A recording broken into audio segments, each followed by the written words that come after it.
जी मैंने शाहिद हटक मेरे साथ मौजूद हैं। शाहिद साहब क्या कहना चाहेंगे, आज जो पंजाब में किसानों के साथ हुआ, जिस तरह किसानों की गिरफ्तारी हुई, अपना हक मांगने आए थे, क्या कहेंगे इस हवाले से? बिस्मिल्लाहिर्रहमानिर्रहीम।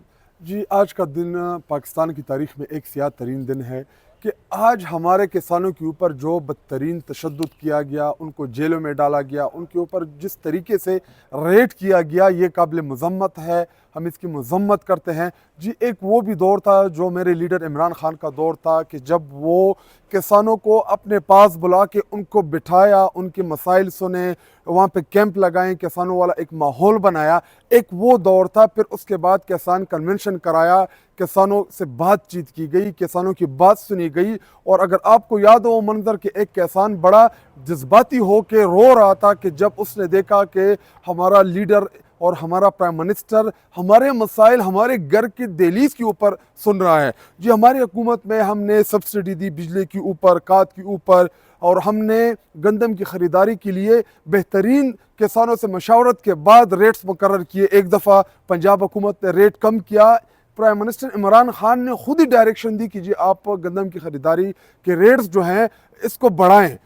और बदकिस्मती से आज की गवर्नमेंट जो कर रही है, जो किसानों के साथ जुल्म कर रही है, अगर इन्होंने सस्ते गंदम ख़रीदना ही है या किसानों से इन्होंने सस्ता गंदम लेना ही है तो पहले बिजली के ऊपर उनको सब्सिडी दें, खाद के ऊपर उनको सब्सिडी दें, उनके रोज़मर्रा के जो अखराजात हैं उनके ऊपर आप सब्सिडी दें। जी देखिए, तहरीक इंसाफ की हुकूमत में इमरान खान ने एग्रीकल्चर इमरजेंसी प्रोग्राम का आगाज़ किया, जिसके तहत 150 अरब रुपए हमने एग्रीकल्चर की बेहतरी के लिए लगाने थे, जो पीएसडीपी का प्रोजेक्ट था। इसी तरह खैबर पख्तूनख्वा में तकरीबन 100-150 अरब रुपए के मनसूबे, वहाँ पे उन एग्रीकल्चर मनसूबों का आगाज़ किया। बुनियादी तौर पे हमने ज़राअत को उठाना था और उसके साथ साथ हमने अपने किसानों के ऊपर इतना प्रेशर नहीं डालना था कि किसान कल को काश्तकारी छोड़ दे। लेकिन आज जो ये मरियम नवाज की गवर्नमेंट ने जो फॉर्म 47 के ज़रिए आई हुई चीफ मिनिस्टर बैठी हुई है, इसने जो किसानों के ऊपर तशद्दुद किया,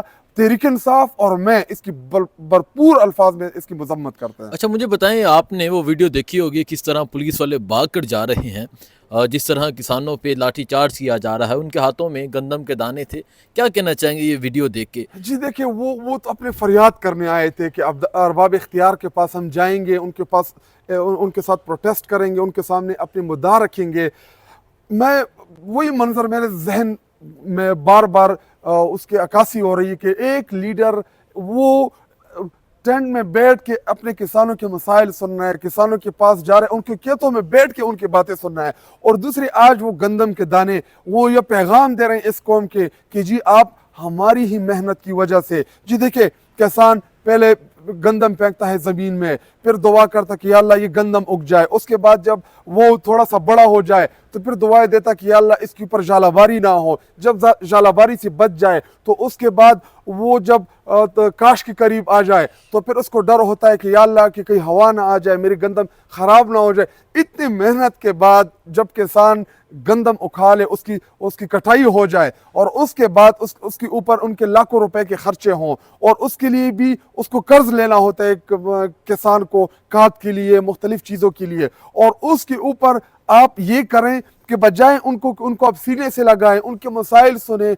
उनके साथ आप निगोशिएट करें और जी उनके हाथ में गंदम के दाने हों और इधर से पंजाब पुलिस जो है उसके हाथ में डंडे हों और वो बरसा रहे उनके किसान बेचारों के ऊपर।